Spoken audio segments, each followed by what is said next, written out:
Battle of the Network shows. Join Rick Brooks and Mike Kogel as they explore the TV of the 70s and 80s through hand-picked episodes of their favorite and not-so-favorite series.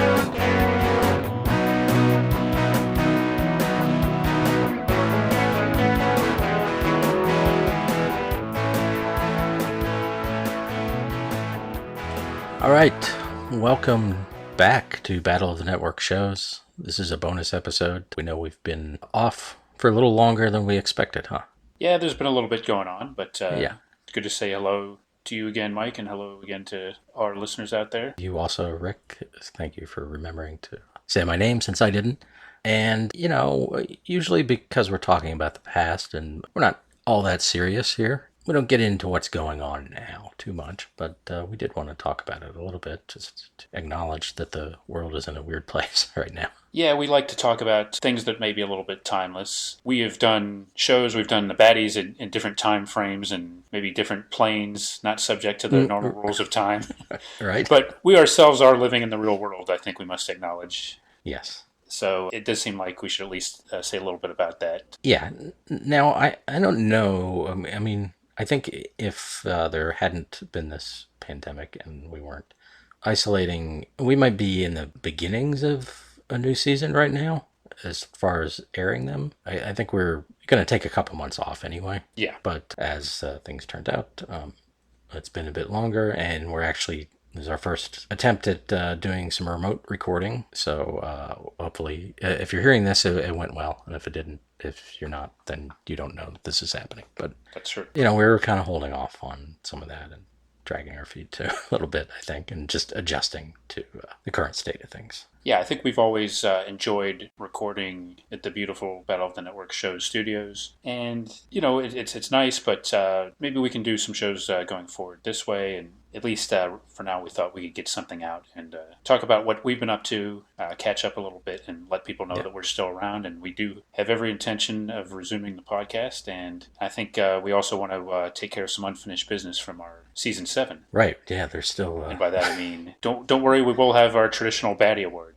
Yes, we're trying to find the appropriate venue that'll allow social distancing and ghosts and all the other things you would expect right now, but also from a baddies. I mean, we can't have a baddies without some of our nominees in the audience, right? We want to do it right. Yeah. Is the main thing. I mean, Yes. We don't want to have the baddies just to have the baddies. We want to do justice to the gravity of the situation. And like you said, yeah, we don't want to short our great nominees and everybody. And this season 7 was pretty good. We had a lot of good stuff in there. We covered some really interesting shows and people. And I do think it would be appropriate to take one last look back at season 7 before we move on with the podcast. So just want to tell people that yes, we are scouting various venues and figuring out a way to do it. But I think we're anxious to get a Baddies Award going, or getting that out soon, and then we'll move on to other cool things. Yeah, you know, if all else fails, I think we could have Baddies Island. Ooh, Baddies Island. Yeah, kind of like Fight Island. Yes, I'm intrigued by that. Now, we wouldn't want to get stuck there like Gilligan's Island. No, that would not be good. And you know, we've managed to get back from space and the astral plane and Snow Globe. Snow Globe, yeah. So I think we could manage that. Yeah, we've been in a remarkable array of environments now that I think about it. Yeah, the Love Boat. We made it back safe and sound from a cruise, which is not always a given. And yeah, I'm sure. Yeah, we'll find somewhere. Yeah. But you know, when it comes to the baddies, the negotiating of the winners, you need to be looking the other person in the eye, I think, to really know what they're thinking. Yeah, that's right. Our fans know that we've had quite a few conversations over the years. I think our unique process leads to some interesting conversations, and like you say, it's that face-to-face interaction that really creates that excitement around the baddies. Yes, and you know, like, you know, even if someone's arguing for something, sometimes you can tell how really committed or not they are to that. Yes. Do you know what I mean? It's like, is that really the best song, or are they just saying that to because they don't like the other song? Or something like that. I don't know. Well, I always try to bring full integrity and sincerity in my baddie decisions, but I do see what you're saying, and yes, that's certainly true. It'll be interesting. It'll be unique baddies no matter what. think we can guarantee that. Yeah. So, have you been? What kind of stuff have you been watching during this time? Well, one thing I do want to say is that I'm fortunate, and I hope you don't mind Yes. me saying that you are fortunate too, and that we've both been employed. We've both been gainfully employed. We've both been healthy. Hmm. So as far as that goes, we haven't had any. Of course, we've all had disruptions to our life, but we've been safe and mostly kind of dealing with sort of mundane quarantine issues and things like that. But we haven't had to worry about losing our jobs or worse things happening. So we want to give our thoughts out to everybody who has suffered those kind of experiences, and we're fortunate enough not to have undergone those kind of things. So Yes. but at the same time, it has been stressful. So as far as like, I was actually thinking about what kind of comfort food Hmm. have I found, and I think one of the big things early on in the pandemic that I found myself turning to was Cheers. Ah. And I'm kind of on a little bit of a break from that, but I kind of tore through. I think it was season 7, and I just found, for a variety of reasons, it's like thematically, the whole everybody knows your name, but also easily. I was watching them on Netflix, Yeah. and no commercials, Right. easy to load up. In and out in like 20 some minutes, and just made for a very good thing. Like at the end of the day, if you need a distraction from the news and everything, that it felt comfortable. It was really the definition of comfort food for me. So I found myself watching a lot of Cheers. Okay. And it's no longer on Netflix, right? Correct, and that's one reason I took a little break from it. It's Yeah. on other services. I do plan to get back to that, but I, kind of took a break. I was started rotating some services, and took a break from Netflix for a while. So Yeah. it's still available other places, but I Yeah. didn't really enjoy that. I have not been watching a lot from our era, I have to confess. I don't know why. Just haven't been. I guess because we're on this break, I wanted to revisit the current century and Yeah. decades. But I think, as you know, I've been watching a lot of British TV through Britbox and some YouTube. And one show I wanted to highlight that I discovered and I passed on to you is called a panel show called Would I Lie to You? In the show, the concept is there's a host, and there are 2 teams of 3 each one with a captain who's there every week. And various members of the teams have to tell a story about their life, or in one round, a person comes out and they say, this person, is my gardener, and I don't know, chopped a tree down on my head or something. Yeah. And they have to, the other team has to guess whether they're lying or telling the truth. So it's a pretty simple concept. The host is Rob Brydon, who is in the Trip movies, and as he'll let you know on the show, is on Gavin and Stacey, the James Corden sitcom, and does various voices for advertisements, as they would say. And then the captains are David Mitchell from Peep Show and Upstart Crow and the various Mitchell and Webb sketch comedy things, and Lee Mack, who is a comedian and has a sitcom that I've only seen a tiny bit of so far on YouTube, and there's an interesting dynamic there that is very, I think, British, like a class dynamic where David Mitchell is what they would their version of middle class, so educated, Oxford educated, and kind of a proper. And then Lee Mack is like a working man, a bloke from the north of England. Yes. And they play off of that a lot. And then the various guests come on. Some of them are comedians, some of them are news people, some of them are actors. Surprisingly, even the guests that you think this is not going to work out are pretty good, like some of the people from sort of reality shows and things. And it's, like you said, comfort food. It's just always funny, and just a great 28 minutes or so to spend part of the day laughing. Unfortunately, I've seen most of them now, but Oh, I guess I have seen so many that I maybe will have forgotten them and could go back and watch them again. yeah. I'm very thankful to you for telling me about that, because I've enjoyed that quite a bit. And I can tell you for sure that there's been times where I specifically remember, at the end of the day, maybe just kind of thinking, oh, I've had enough of the news, and talking to my beloved girlfriend in front of the show, Lori, and just saying, I'm just in the mood to just kind of laugh a bit. And that is another great go-to, because it's always entertaining and there's always something different about it. And like you said, the panel dynamic is great, the class dynamic is great, and the stars, Lee and David, I think have a great sense of how to bring laughs and keep the show moving without intruding on each other and without stepping on the guests. And now, granted, we're also seeing, I'm not sure how much editing they do. It seems like a lot. They're not editing it live. It's not live to tape. They're doing a lot of editing, which Yeah. the editing on that is brilliant. Yeah. But that's probably a big part of it too. But yeah, I would highly recommend that too. It's great. So it's on BritBox, or many of the seasons are on BritBox, and then various people have been posting them on YouTube. So I've kind of filled in the gap that way. And it's interesting too, like the early seasons, the format is a little more dense. And then they finally there's only like 3 rounds now.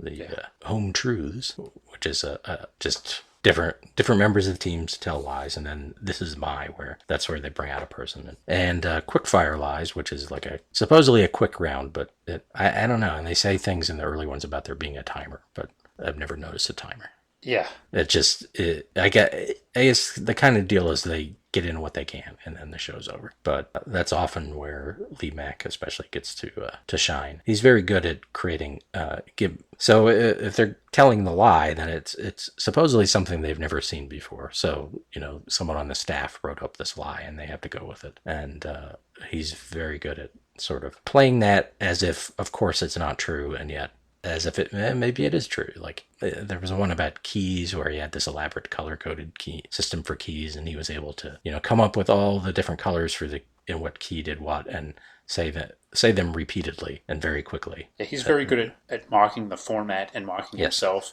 and it's the kind of thing where it's kind of hard to explain until you see it. But you might think, that in lesser hands, I think that could get annoying, but he does it seamlessly, and a lot of the more outlandish things where it seems like he's totally making stuff up. It turns out to be true, and maybe he's just exaggerating aspects of it. But he does such a good job of doing that while still being likable and having fun with the format that it really works so well. It's definitely an excellent show, and I found that I haven't watched nearly as many as you, and I realized that the BritBox run starts kind of late in the show's history. Yeah, but it does seem like, from when I started, this could just be a coincidence, but it seems like the more I get into the show, into the episodes, it seems like th're just they're more embracing the no clock aspect of it, and you can see why they don't want to have as many categories, because it seems like they're embracing just having 10 minutes of Lee or whoever just clowning about something and just going on with it, and not feeling the need to edit that down. So yeah, I wonder now. I didn't think about it. Maybe in the early ones they were editing the tape, and then they switched to because I don't think in those early ones you get usually in the later ones at the end of the season there'll be an episode or 2 of outtakes, and I don't know if they have those in the earliest seasons. That's a good observation, yeah. So yeah, but I mean, who knows? It's kind of like the game shows here that had celebrities that you want to believe everything is unscripted. This to me seems like it is, but yeah, it's certainly possible that they could be giving them things ahead of time, but yeah, I try. It's so easy to just sit and get lost in it, and they're so believable if they are that it doesn't matter to me. Yeah, it's kind of like Hollywood Squares or something like that, I guess. Yeah. Could I mention a kind of another comfort food show that I've been watching on BritBox? We talked about Doctor Who, and decided to go back and watch some more of the Tom Baker episodes. The Tom Baker, the Fourth Doctor, who will be my doctor, quote unquote. But wound up watching the whole first Tom Baker season, and going back watching some more of the John Pertwee that preceded him. But I really, really enjoyed watching those Tom Baker ones. And I think I mentioned in our Facebook group, which, by the way, is still up and running, and we've been having some great conversations and posts even during our show's hiatus. So please go and join us. If you're so inclined, we'd love to have you. But I mentioned that I can't believe it took me this late in life to actually get into this show. I don't know. I guess we talked about before. I didn't really watch much of it when it was first on around here on PBS stations, but I'm really enjoying it, and I'll probably be taking a break from BritBox for a while, but I certainly plan to go back and watch some more, especially the Tom Baker episodes. I'm loving that show, so I like it. I'm even more enthusiastic about it than when we did the Genesis of the Daleks for the podcast. So that's another one I've been watching. So I'm not only looking forward to the day when people can gather in large crowds again, go to conventions, but when that leads to you cosplaying as Tom Baker. Well, you may look forward to that, but you may be waiting a long time for much of that to happen. Hopefully, not all of it, but some of it. You need a floppy hat. You need a wig. Yes. And you need a big coat and a scarf. Yeah, and I did. I'm not sure what Big Brother spying led this to happen. It could be anything, but I did get some kind of ad on eBay for a sonic screwdriver. So I assume it's not totally functional. I would assume so. Yeah. Considering the actual sonic screwdriver is apparently omnipotent in its power. It's a Well, very versatile tool, let's just it is, say. yes. In some iterations, it can't work on like organic material. So even like a wood door, it couldn't open a wood door that had a Ah, wood lock. oh, Or that's interesting. I don't know what a wood lock. I guess one of those big crossbar things. But yeah, That's interesting. That reminds me of, if you remember the Earth 2 Green Lantern, like the one thing his ring wouldn't work on was wood. I think, Hal Jordan had yellow yeah. because of the impurity, but I think Alan Scott, that Green Lantern, the ring was helpless against wood. Yeah. Well, since you mentioned Earth 2, I've been watching the Stargirl show on. I've been watching it on the CW and enjoying that a lot. And that has some nice old school aspects to it, old school superhero aspects, and Luke Wilson bringing his quiet gravitas to it Yes, and comedic chops. yes, with a hearty dose of everyman charisma. Yes. It's funny though that because a lot of those CW shows, especially if they have younger characters, will have some seasoned actor as sort of the anchor, and it's funny to think of Luke Wilson as that. But It is. definitely Owen Wilson wouldn't work as that. But No. Yeah, I watched the first episode of that, and I enjoyed it quite a bit. And I do intend to keep watching it. I sort of forgot about it, to be honest, but I thought it was very well done. And that's one I'll check out more in the future, too. and the other one I watched recently is the late '90s, 2000s, and on now. The Cold Feet, the sort of I don't dramedy. What do you call it? British dramedy Yes, I think that's fair to say. various couples and them trying to sort of, come to, I guess in the original series, they're in their late 20s, early 30s, dealing with that part of life. And then they came back recently, and now they're in their middle age, dealing with early middle age and Yeah, now having teenagers and things. I've only seen half of the so-called New Year's, or Mm-hmm. actually maybe not even that. But I think from what I've read, I know some things that happen, and I've read a Yeah. little bit about it. And correct me if I'm wrong, but I think it seems to me the rare show where you have a reboot or a continuation, whatever you call it, and that actually seems to be more acclaimed than the original. Really I know I've read interesting. several like critical responses saying that the show is actually improved, and there's something about it. The aging of the characters, and just Mm-hmm. like the writing is stayed consistent. I could be Yeah. wrong on that, but I was getting the impression like, wow, I didn't think it was all that well received critically. But and to be honest, I would assume anything coming back like 20 years later would, Yeah. like, knives would be out for it. Right. But it seems not to be the case with this one. Yeah, I mean, to me, it seemed more better at handling the dramatic stuff than the original, maybe. Yeah, it's probably just experience and maybe some of the actors you wouldn't expect to be as strong in that area, really showing themselves to be. But and other characters, the less sympathetic characters being, in some cases, more sympathetic. So, but it's all good. Like I found actually the very first season, I found a little weirdly paced, Hmm. and like the episodes. I mean, they are. I think the older ones at least are like a full hour or close to it, and I could kind of feel that. Uh, And something about now seeing '90s stuff or even early 2000s stuff and feeling like it looks a little bit dated is weird. wow. Yeah. Some of it's just clothes and the usual things, and some of the music, and of course the thing you see on shows now too, but the evolution of cell phones over a few seasons, Yeah. or the internet. Like there's in those early episodes, there are a few where the Pete character is going on online all the time, and Yeah. they can't get him on the phone because he's online. Right. And now we're recording podcasts Yeah. over the internet. So there's something quaint about that sometimes. Yeah, I enjoyed that show as well. I think that's a good choice. There's another one more show that I've sort of found as comfort food. I haven't watched it as much as some of the other ones I mentioned, but it kind of ties into what we sort of talk about on the podcast generally. And it's a sitcom. It's easy to watch, and it's not that good though. Let me explain what I'm talking about a little bit. Okay. Amazon Prime added It's a Living, the show about waitresses, like at a kind of a luxury, like a fancy high rise, Right. up in a restaurant. And to me, it's made for entertaining viewing, especially the last couple of months. And it checks off a couple of boxes because it's from the era that we talk about, Mhm. but yet I didn't watch a whole lot of it. So for me, there's something comforting, or I don't know if comforting is the word, but there's something very pleasant about like a low stress, easy to take show. It has the familiar rhythms of like a sitcom of that era and everything. But like I haven't seen the episode several times already, so it's sort of like new to me yet familiar to me because it's not exactly groundbreaking or anything like that. It's got like a distinctive theme song. It's got Ann Jillian and an interesting cast, and had a couple of format changes. And there's just something I find interesting about it, and it's a kind of a cool thing to have on.